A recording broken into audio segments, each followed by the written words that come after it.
Sahabat saya Rizwan Sumbi yang menemani Anda di Lintas Anda Pagi untuk edisi hari ini. Selamat beraktivitas kembali untuk Anda yang akan beraktivitas pagi ini. Hati-hati di jalan. Semoga aktivitas yang akan Anda kerjakan hari ini semuanya bisa berjalan dengan baik dan lancar. Kita ke sesi wawancara kita pendengar terkait dengan belasan rumah di Nagekeo yang hancur akibat gelombang pasang. Kita akan bersama dengan Kepala BPBD Kabupaten Nagekeo, Agus Wone, yang sudah terhubung bersama kami melalui sambungan telepon. Lintas ND Pagi, Pro 1 RRI ND.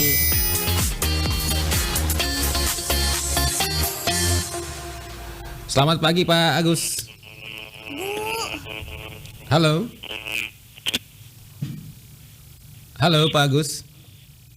Selamat pagi, Iya. Rizwan. Selamat pagi. Pak Agus, kami mau update informasi terkait dengan belasan rumah begitu ya di Nagekeo yang rusak akibat gelombang pasang. Ini sejauh ini update terbarunya seperti apa? Apakah ada penambahan rumah yang rusak begitu di sana, Pak Agus? Selamat pagi, Pak Rizwan, Pak Ya. Permisa dari ND. Selamat pagi dimanapun berada. Perlu kami sampaikan bahwa tanggal 29 Oktober Ya. telah terjadi gelombang pasang di pantai selatan Kecamatan Nangrogo yang mengakibatkan 15 rumah Oke. rusak akibat terjang badai tersebut. Terdiri dari 5 rumah yang ada di RT 19 dan 20 dengan jumlah tanggungan kurang lebih 19 jiwa. Ya. Yang kedua terjadi pada RT 04 dengan jumlah kakak 10 kakak dengan jumlah tanggungan kurang lebih 50 jiwa. Oke. Selain itu ada beberapa kerusakan lain, yaitu susunan batu boulder terbongkar sepanjang 10 meter, serta fondasi tembok pengaman jalan yang mengalami gerusan sepanjang 15 meter. Upaya untuk yang telah kami lakukan hingga saat ini yaitu pertama, bantuan tenda sementara sebagai tempat yang bagi kakak yang saat ini mengalami kerusakan pada bagian bangunan rumahnya masing-masing, Ya. yaitu kurang lebih 2 kakak. Sedangkan untuk 10 kakak, untuk sementara kami menghimbau untuk mengungsi sementara pada Los Pasar sebagai fasilitas utama untuk menjadi tempat hunian. Oke. Penanganan yang kedua yang kami lakukan saat ini yaitu pertama bagian beras logistik yang dialokasikan untuk 15 kakak kurang lebih 150 kg. Selain itu juga ada bantuan sosial yang dilakukan oleh Dinas Sosial untuk 15 kakak tersebut. Penanganan yang berikut bahwa ada kelangkaan air bersih khusus pada wilayah RT 04, Oke. yang mana sumber air yang menjadi tempat untuk mengambil air untuk konsumsi mengalami genangan air sehingga tidak layak untuk dikonsumsi. Sehingga kami sudah dalam waktu 2 hari ini melakukan distribusi air bersih ke RT 04 yang digunakan untuk 10 kakak dimaksud. Oke. Penanganan yang berikut bahwa hari ini kami akan melakukan koordinasi dengan Pak Camat untuk mendiskusikan soal relokasi pada 15 kakak ini kepada wilayah-wilayah yang dianggap aman, karena sesuai arahan Pak Bupati agar 15 kakak ini dimungkinkan untuk direlokasi, sehingga ketika kita tahu atau kesanggupan mereka untuk melakukan relokasi, pemerintah daerah akan menyediakan bantuan bahan bangunan melalui APBD tahun 2023. Oke, baik. Mungkin sementara demikian. Oke, baik. Jadi sejauh ini masih ada warga yang tidurnya di tenda begitu, Pak Agus ya? Iya. Dan ini jumlahnya cukup banyak. Kemudian Ini mereka sampai berapa lama nanti akan terus berada di tenda-tenda pengungsian, dan untuk proses relokasinya ini sendiri sudah berkomunikasi dengan warga-warga yang terdampak, Pak Agus? Ya, tempat penampungan sementara yang kami sediakan, yaitu tenda untuk para kakak yang menjadi korban, direncanakan bahwa 2-3 hari ini mereka tetap bertahan pada tenda tersebut karena pada wilayah atau pada bangunan rumah yang tergenang air sampai saat ini air belum surut, sehingga tidak dimungkinkan untuk digunakan. Oke. Diharapkan bahwa pada 2 hari atau 3 hari ke depan genangan air bisa surut kembali, dan mereka bisa kembali ke tempat penampungan sementara. Sedangkan untuk relokasi, kami sudah komunikasikan kepada kakak di Masud bahwa ini butuh diskusi yang lebih intensif bersama Bapak Camat agar kiranya mereka bisa diberikan lokasi-lokasi yang aman dari bencana di Masud. Karena hampir sebagian mereka yang menjadi korban, mereka tidak punya lahan. Sehingga kami perlu komunikasi dengan Bapak Camat untuk memfasilitasi dengan beberapa tokoh yang ada di wilayah sekitar itu, untuk mengizinkan wilayah yang belum ditempati agar bisa ditempati oleh para kakak yang menjadi korban dimasuk. Demikian informasi, Pak. Dan jumlahnya cukup banyak begitu warga yang akan direlokasi nanti, Pak Agus, ya?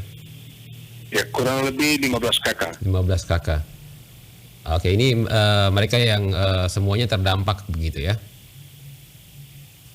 Ya. Oke, baik. Dan sejauh ini kondisi mereka seperti apa, Pak Agus, di tenda-tenda begitu, Pak Agus? Ya, kondisi saat ini dengan adanya bantuan logistik yang diberikan oleh BPBD bersama Dinas Sosial, untuk sementara mereka bisa mengatasi kesulitan baik soal konsumsi maupun soal kehidupan mereka sehari-hari, untuk melakukan aktivitas biasa, sambil kami bersama aparat setempat kelurahan untuk melakukan penanganan yang perlu dilakukan di lokasi, yaitu pembersihan pemukiman atau rumah yang menjadi korban dari adanya badai ini, agar mereka dapat ditempatkan kembali untuk sementara waktu, sehingga situasi sosial yang terjadi di wilayah tersebut bisa teratasi, baik soal traumatis yang terjadi pada diri mereka maupun kenyamanan mereka dalam tempat tinggal. Karena memang selama ini kurang lebih 1-2 hari ini mereka menempati pada los-los pasar atau pada lokasi-lokasi yang terbuka,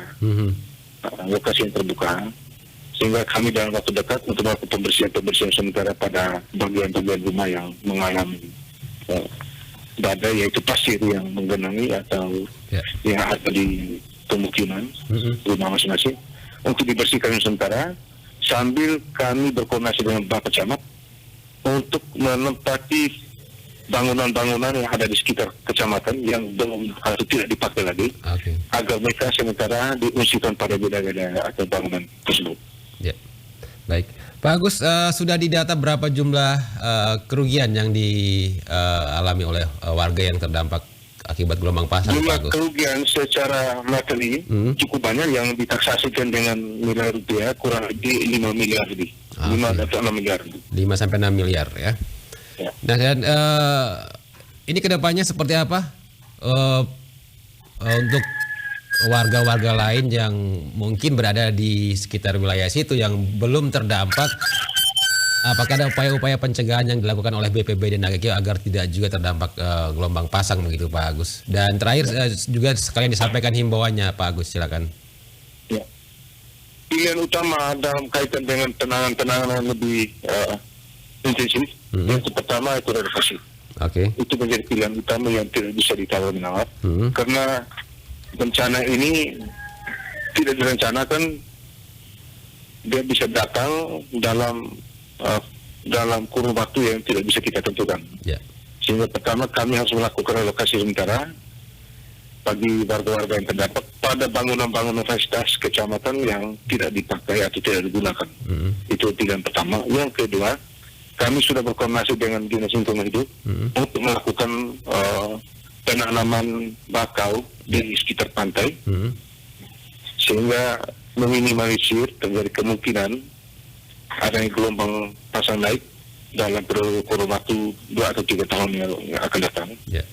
Terus yang berikut bahwa kami menghimbau kepada seluruh warga-warga baik di wilayah pesisir, pantai utara maupun pantai selatan untuk selalu waspada, karena dalam perkiraan BMKG akan terjadi gelombang pasang yang akan yang lebih dasar, yang akan terjadi pada wilayah Flores.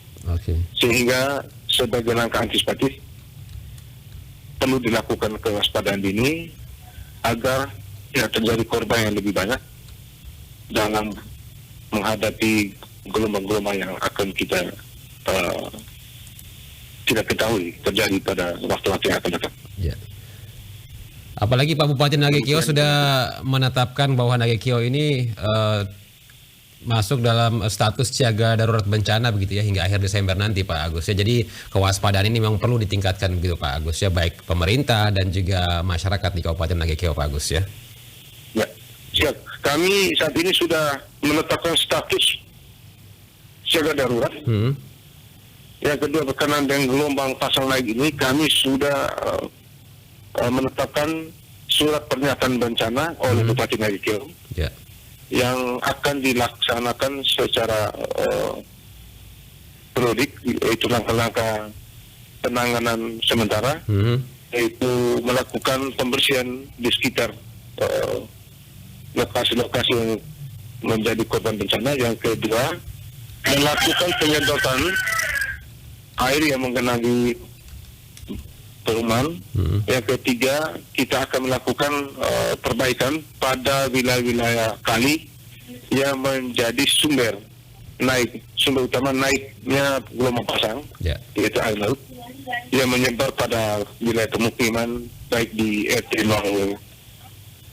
19 maupun di RT 20.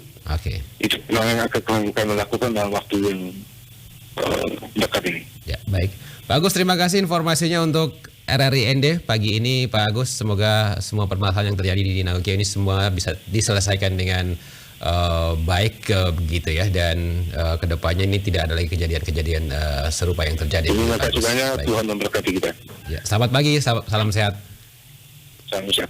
Dengar baru saja bersama kami Kepala BPBD Nagekio Agus Pone yang sudah menyampaikan update terkait dengan belasan rumah ya di Nagekio yang rusak akibat hantaman gelombang pasang yang terjadi di sana.